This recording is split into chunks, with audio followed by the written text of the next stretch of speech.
En 2014, à Taïwan, il y a eu une sorte de mai 68 qui a eu une influence importante sur la direction qu'a pris le pays par la suite. En gros, sans ce sursaut civique, Taïwan serait probablement en train de se faire tristement absorber par la Chine continentale comme Hong Kong. À la place, Taïwan est aujourd'hui une des démocraties les plus dynamiques au monde, qui aurait même des leçons de démocratie à donner à de nombreux pays occidentaux. Ce mouvement, c'est le mouvement des tournesols dont on a très peu parlé en France. Donc du coup, je vais expliquer ce que c'était déjà, puis ensuite, on va se demander pourquoi ce mouvement a été un succès. Et comme ça, vous pourrez ajouter ce petit retour d'expérience à votre répertoire politique. Voilà. Donc, en 2014, il y avait des discussions sur un accord économique entre la Chine et Taïwan, le CSSTA. Et des gens n'étaient pas contents à propos de cet accord, pour au moins 3 raisons. Déjà, parce qu'il pourrait causer du tort aux petites entreprises au profit des grosses, faire une pression à la baisse sur les salaires, les reproches classiques qui sont faits à ce genre d'accord économique, quoi. Mais aussi, plus spécifiquement, parce que ça donnerait un gros levier de pression économique à la Chine sur Taïwan, et donc une perte d'autonomie politique importante pour Taïwan. Et cerise sur le gâteau, il y avait un énorme manque de transparence quant aux discussions autour de cet accord, qui a finalement été approuvé à la va-vite avec une sorte de 49.3 local, sans être discuté clause par clause, comme promis. Ouais, c'est pas très la démocratie, tout ça. Et donc, le lendemain, des manifestants, principalement des étudiants, envahissent le Parlement et vont l'occuper pendant plus de 3 semaines. Ouais, ils ont fait une ZAD dans le Parlement. Et en parallèle de ça, il y a eu de grosses manifestations dans la rue. De nombreux manifestants arboraient des tournesols, la fleur qui se tourne vers le soleil, pour symboliser le désir de transparence démocratique. Et au terme de tout ça, le gouvernement a fini par abandonner l'accord économique avec la Chine et donner des garanties de transparence sur les futures négociations de ce genre. Et pendant ces 3 semaines, les citoyens de Taïwan ont beaucoup discuté, échangé des idées, brainstormé démocratiquement.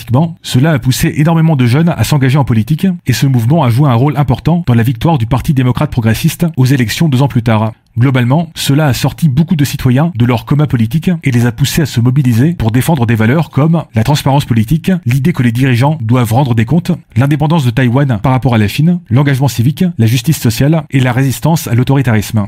Bon, alors là, on peut se demander pourquoi le gouvernement n'a pas simplement fait évacuer le Parlement manu militari et réprimer les manifestations façon Macron face aux Gilets jaunes. Pour le contexte, le parti au pouvoir à l'époque était le Kuomintang, un parti conservateur et favorable au rapprochement avec la Chine. Et il n'y a des élections démocratiques à Taïwan que depuis les années 90. Avant cela, Taïwan était une dictature militaire bien vénère façon Pinochet ou Mussolini. Bref, pas vraiment un contexte de bisounours, quoi. Bon déjà, l'occupation du Parlement était relativement pacifique, donc le gouvernement aurait dû prendre l'initiative de la violence. Paradoxalement, le passé dictatorial de Taïwan fait qu'une évacuation brutale aurait été très mal vue, parce que ça aurait rappelé des mauvais souvenirs, tout ça. Mais surtout, le mouvement avait un large soutien dans la population, et au-delà, un élan de sympathie à l'international, qui fait qu'une évacuation musclée aurait été particulièrement mal vue. Bref, c'était sans doute pas l'envie qui manquait de dégager ces petits merdeux d'étudiants zédistes, mais le gouvernement était un peu coincé.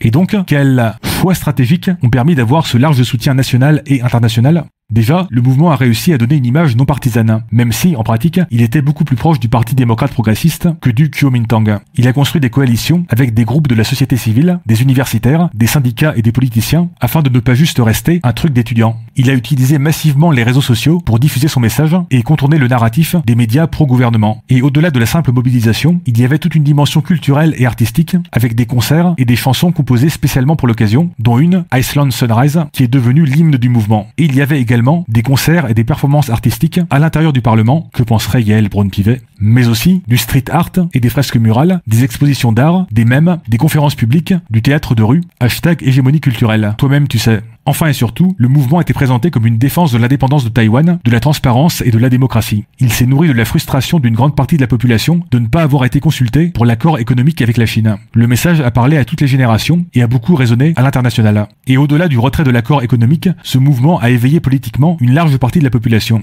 Certaines figures du mouvement ont entamé une carrière politique. Par exemple, la hackeuse Audrey Tang, qui a bricolé un accès internet pour les occupants du Parlement, a été nommée ministre du numérique dans le gouvernement suivant. Freddie Lim, un des leaders du mouvement, et également chanteur d'un groupe de black metal, a été élu député 2 ans plus tard. Et il est encore député en 2024. Ouais d'ailleurs, je suis allé voir par curiosité, et il fait toujours des concerts, il vient dans la description. C'est quel niveau de bordélisation là ? Et globalement, le mouvement a beaucoup joué dans la défaite électorale du Kuomintang 2 ans plus tard et l'élection de la présidente pro-indépendance Tsai Ing-wen. Alors bien sûr, c'est pas une formule magique qu'on peut reproduire partout dans le monde, mais c'est un exemple intéressant de mouvement populaire qui a émergé très rapidement avec une portée transpartisane et une composante culturelle importante qui a très vite gagné un large soutien dans la population et une sympathie à l'international et a réussi à faire reculer un gouvernement pourtant très conservateur et pro-autorité. Alors, que pensez-vous de tout ça? N'hésitez pas à le dire en commentaire.